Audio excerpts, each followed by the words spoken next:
Andreas, a gente falou bastante ano passado sobre as comemorações naturais da torcida do Flamengo depois da exibição de gala que o time do Jorge Jesus conseguiu, conquistando Campeonato Brasileiro, Copa Libertadores da América, mas infelizmente sempre a gente lembrava de um assunto trágico. Completou um ano nesse final de semana a morte dos 10 jovens no Ninho do Urubu e a postura da diretoria do Flamengo que sempre teve em xeque, né, Andreasa? Barão, ao longo do ano passado, nós nunca nos esquecemos, eu nunca me esqueci. Como você sabe, eu fui a Lima, a trabalho, pela Band, para cobrir a final da Libertadores. E a presença desses meninos sempre esteve conosco, inclusive lá, né, comentando, e ao final, no momento de glória, fazendo referência a eles e a dor dos familiares deles. E eu não ia comentar sobre esse assunto hoje, eu ia tratar de outro assunto, mas vindo para cá, para a Band no Rio, eu ouvi o seu comentário inicial e me senti, no melhor dos sentidos, provocado a tratar do assunto. Eu acho que é um dever moral nosso tratar desse assunto sempre. E no meu caso, tanto mais, desde o lugar de torcedor do Flamengo. Os clubes brasileiros, de modo geral, e é claro, é possível que haja exceções, eu tenho dificuldade de ver, mas pode ser. Os clubes que são instituições centenárias, os grandes clubes, deixaram de ser há muito instituições meramente esportivas para se transformarem em instituições político-culturais, o que extrapola, portanto, em muito a dimensão dos gramados, dos terrenos de competição. Esse lugar foi conquistado por esses clubes, particularmente, no caso do Flamengo, conquistado pela sua tradição de clube formador. Clube olímpico, com tantas medalhas olímpicas em sua trajetória. Esse é o papel de uma grande instituição.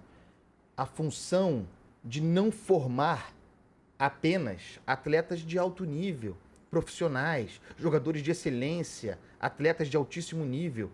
Isso é detalhe porque aí sim é a exceção.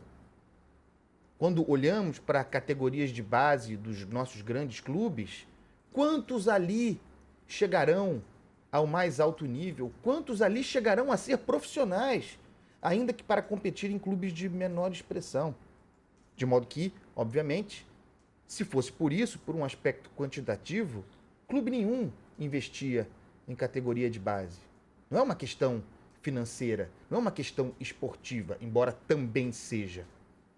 A função dos grandes clubes, notadamente do Flamengo nesse caso, porque é do Flamengo que eu trato aqui, é cultural, é pedagógica. Os clubes educam, os clubes formam cidadãos.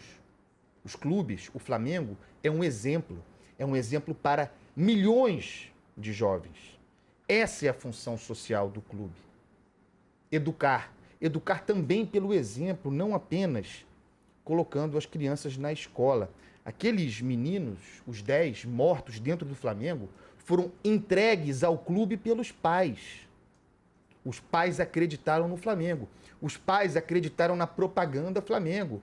Os pais acreditaram na propaganda Flamengo formada ao longo de um século, de mais de um século, de serviços prestados à sociedade. Não é propaganda enganosa. Ao longo desses anos todos, o Flamengo entregou para a sociedade jovens melhores, jovens educados, jovens com senso de disciplina, jovens preparados para a vida.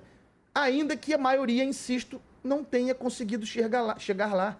Esses 10, improvavelmente, se tornariam grandes jogadores de futebol. As estatísticas mostram isso. Mas o Flamengo lhes negou o direito de serem cidadãos.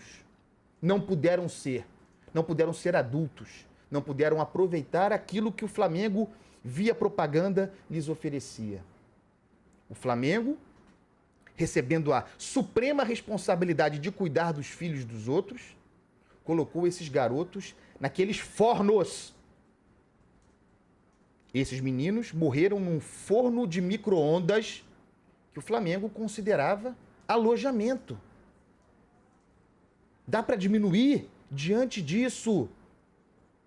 um tracinho da responsabilidade desse clube? E aí se diz, temos um problema de comunicação.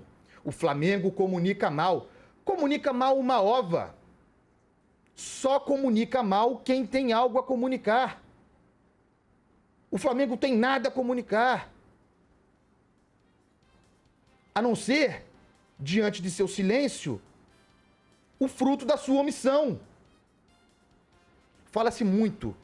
O Flamengo tem dinheiro para contratações milionárias, mas não gasta para indenizar as famílias das vítimas. Não há dinheiro que pague, mas não paga para indenizar as famílias das vítimas. Eu não gosto dessa construção, não gosto dessa formulação. O Flamengo tem dinheiro, mas o que se cobra aqui não é que gaste tanto quanto para contratar o Michael ou o Bruno Henrique. São escaninhos diferentes do mundo. Deve ser cobrado é que o Flamengo tenha a mesma mobilização, a mesma proatividade para cuidar dessas famílias, como se mobiliza para fazer as contratações. Que se dedique a essas famílias que perderam seus filhos, da mesma maneira como se dedica com brilhantismo a gerir as suas finanças e a fazer as suas contratações. O que se cobra, portanto, do Clube de Regatas do Flamengo, aqui falando um Flamengo, o que se cobra é atividade. O que se critica é a passividade, a omissão de todos esses tempos, de todos esses dias, desse quase um ano. Em nenhum momento, e essa é a percepção da sociedade, porque a percepção é correta, porque assim é, em nenhum momento o Flamengo mostrou que tinha a devida importância para esses jovens, que dava a devida importância para essa tragédia. Sempre tratou como se fosse uma coisa menor. E mesmo permitiu que isso se encobrisse com um ano de glória, que foi o passado. Isso tem nome, isso é covardia. Como torcedor do Flamengo, eu hoje tenho vergonha, Eduardo Barão. Imagino, Andreasa, imagino. E ao longo do final de semana recebi muitas mensagens de torcedores do Flamengo com a mesma sensação. E é compreensível. Depois de tudo que o Flamengo conquistou no passado, com brilhantismo dentro de campo, a diretoria causando um vexame atrás do outro fora. Detalhe, ninguém foi punido até agora, como tantos outros casos a gente acompanha por aí, né? Ninguém foi punido, 0. 10 jovens morreram daquele jeito, como disse o Andreasa, num forno e nada, 0 de punição.